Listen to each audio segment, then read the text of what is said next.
Okay, so I should do this with the full procedure, right? We should go out and cross midfield and come around into the pattern and not just, we're too close to come straight in. If I wanted to do that, we should have flown out down the coast and turned around. That's a little bit like asking the cop if you have to follow the speed limit. I'm Jason Miller, a full-time professional flight instructor. On the Finer Points channel, you can join me as I bring you tips and tricks that I've learned from 20 years on the flight line.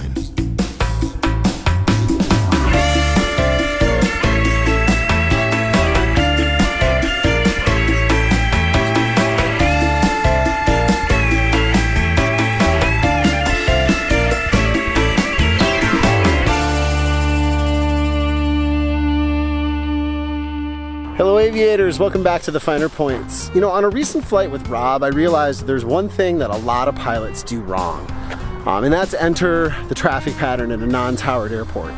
You know, in 2018, the FAA released what was then new guidance on 2 recommended procedures to do that, and one of them is not a long straight-in approach. The first one is one you might recognize, you know, where you overfly the traffic pattern 500 to 1,000 feet above, do a little bit of reconnaissance above the airport, and then maneuver about 2 miles out on the pattern side, get down to pattern altitude and enter on the 45. This is an opportunity for you to do some reconnaissance. You need to look down at that airport and identify every aircraft you hear on the radio and look for aircraft that are not on the radio. You also need to select a midfield point, right, the middle of the runway, and you say, if my wheels aren't down by that point, I'm just going to go around. You want to verify the wind conditions, and you want to look for debris on the runway. You're up there making sure the airport's safe. I mean, I don't know if you know this, but at Class Delta airports, Charlie airports, those with towers, the whole airport is inspected before air traffic control opens.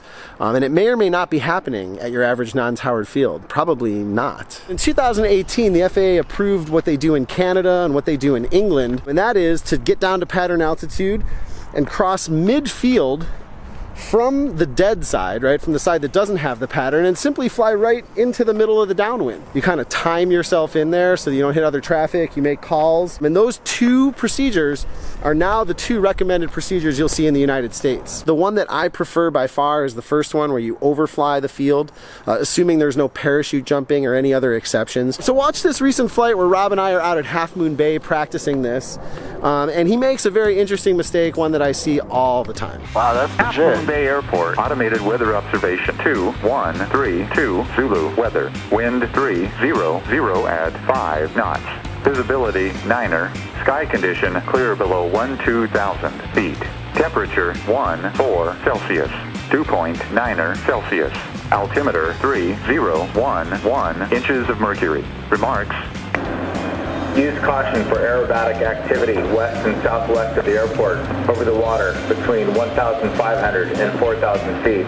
Noise abatement procedures and marine sanctuary overflight restrictions are in effect. Where are we here? What's the Bravo Explorer? For UAS operating 0.17 miles to the east of runway 30/12, below 400 feet MSL, between the hours of 0930 to 1530, local. February 20th. Okay, so as we cross here, Rob's quite high. He's at 3,000 feet, which is a little bit too high. That the traffic pattern altitude here is 1,000, so we, at the most, would want to be 2,000 feet, because you don't want to be so high that you can't get the information that I just described. And I'm just kind of watching him, waiting to see what he's going to do. If he makes a right turn into the traffic pattern here, I'm going to take the airplane, because that is the wrong thing. Anybody else? Okay, so let me take the plane for a second. Did you see how he did that? He kind of blended the 2 procedures. That's extremely important that you don't do that, because descending into the traffic pattern is a known collision hazard. If you're in a low-wing airplane particularly, you can descend right onto a high-wing airplane. But even if you're in a high-wing airplane, it's very difficult to clear under the cowling, say, a quarter mile in front of you. So definitely don't do that. I take the plane and I demonstrate my preferred method to Rob. So there's him. There's the windsock in the segmented circle. Yep. Good. We're going to stay above pattern altitude here. Okay. Pattern's 1,100, so we're 500 feet above. Okay. And I'm flying level.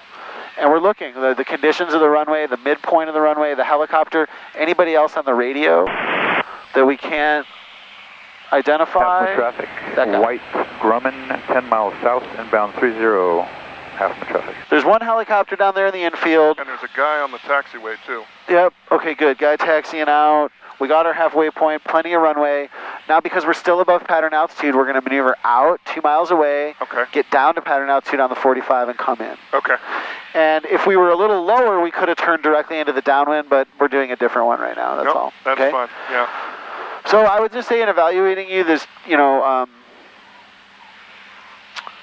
I liked your decision to go do the full procedure. Just review what the full procedure is and just really do it when you're up there and get credit for it. It certainly helps to do the procedure that you claim you're doing, yeah.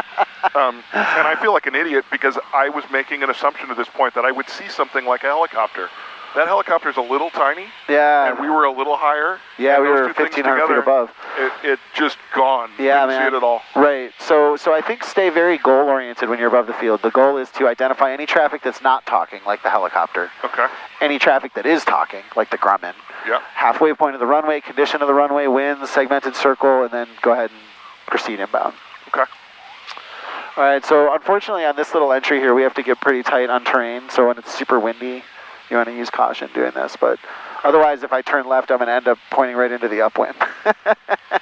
So I'm going to go a little closer than normal, turn it around on the 45, and then give it back to you. Okay. Okay. I'm interested to see how you're going to do this. Because I would have turned that way, but that's a... Yeah, I'm going left, yeah. Oh, you are going Oh, left, yeah, okay. for sure I'm going Okay. left. Yeah, there's I thought not enough room to turn right. No. I'm going to turn left, but what I'm Not saying available. is I'm going to get really far into the sort of corner here see before what I you're do saying. it, right? Yeah, I thought you were Yeah. about to come back at me with the famous quote of "that's some real air show shit." No. I thought you had something fancy in mind. No, nothing fancy. I'm adding a little power because we're 90 knots and going into a steep bank. And then I'm powering out, letting my nose fall a little bit so the stall speed doesn't really increase. Down to pattern altitude, I make a call. Half-Moon Bay traffic, White Skyhawk, 646 Delta Whiskey's on a 45 now to a right downwind runway 30, Half-Moon Bay. All right, now here you are on a 45, 1,000 feet, inbound to the pattern. You got it? Okay, yeah. Okay, cool.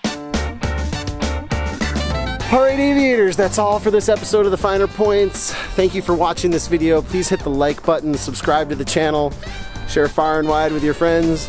If you'd like a free gift video, please come to learnthefinerpoints.com. And for bonus content, please visit patreon.com/learntfp. A huge thanks to the sponsors for their support of this show and to the patrons. And to Rob for letting me publish his flight training to the internet. Also a big thanks to Michael Bizarre for the awesome music. Huge thanks to you, the best fans on the internet. I'm Jason Miller, and until next time, be safe and fly your best.